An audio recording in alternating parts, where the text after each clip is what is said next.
这是天元邓刚泰国之行必须要去盘一盘的钓场。据说这个只有球场大小的水塘中，却生活着几十种世界各地的大型鱼类。无论你是在黑坑摸爬滚打几十年的钓鱼老手，还是连鱼饵都挂不好的新手小白，到这里如果钓不到鱼，老板承诺包赔。杰里米先用肉丸打窝，然后又架起4只鱼竿，同时还在上面安装了报警装置，以便第一时间精准的提起鱼竿。老板果然没有骗人，没过一会儿的功夫，鱼饵就被吞掉。老爷子一蹴而就，拉上来一看，原来是条亚洲红尾鲶鱼，是分布在东南亚地区一种很常见的鲶鱼。刚刚把它放生，报警器便再次响起，老爷子也紧跟着忙活了起来。这次钓上来的居然是一条在亚马逊才会见到的红尾招财猫，在这里看到它让杰里米非常惊讶，这也再次证实了老板确实是个实在人。在这里钓鱼也让老爷子找到在亚马逊钓鱼的感觉，简直每一竿提起时都会充满惊喜。这次上钩的是一条被称作老虎鱼的杆鱼，是我国一种非常凶猛的淡水鱼类。杰里米此行来到泰国是为了寻找一种叫叉尾鲶的巨型鲶鱼，那是一种体重可以长到20公斤以上的鲶鱼，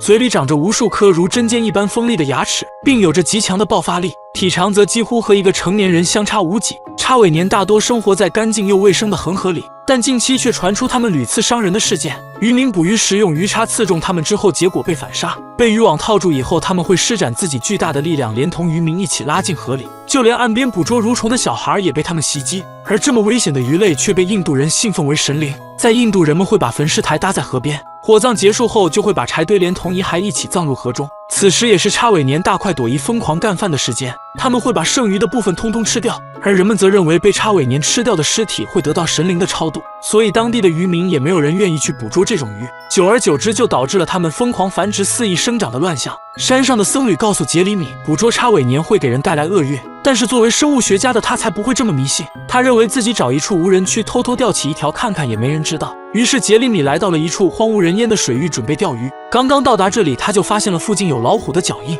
同时森林里也不断传出野生大象的叫声。在这里钓鱼是一件相当危险的事情，但是这个为了钓鱼什么都不怕的老头还是决定抛出了鱼饵。可让他意想不到的是，状况也接踵而至。先是飞钓的鱼线被岩石刮断，更换钓竿之后，鱼钩又莫名其妙地挂在了什么东西上面。然而就当他取回鱼钩，认为可以安心钓鱼的时候，天空又下起了大雨。今年的季风季节来得特别早，这里将在几天之内被雨水填满，到那个时候杰里米将无法钓鱼。他一度认为这一系列的状况与叉尾鲶的诅咒有关，甚至抱着逃避的心理来到了这个渔场钓鱼。本想在这里钓到一条叉尾鲶就可以完成自己的任务，但几天下来几乎什么鱼都钓到了，却唯独没有见到叉尾鲶的影子。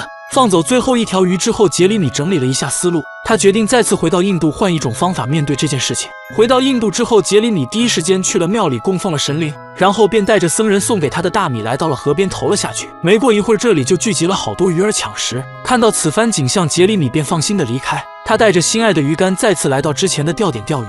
季风风暴让这里的水位上涨了许多，水流也变得异常湍急。挂好鱼饵后，他便开始等待自己人生中的第一条叉尾鲶上钩。几个小时之后，鱼线那头终于有了动静。杰里米早已憋足了劲儿，等待和这条鱼的终极对决。他高举鱼竿，一直保持优势，同时慢慢收回鱼线。可让他万万没想到的是，抗拉60公斤的鱼线居然毫无征兆的断裂。拿着手中断掉的鱼线，杰里米并没有显得十分沮丧，或许在他心里早就有了这样的准备，这次只是他和叉尾鲶终极对决的一个开始罢了。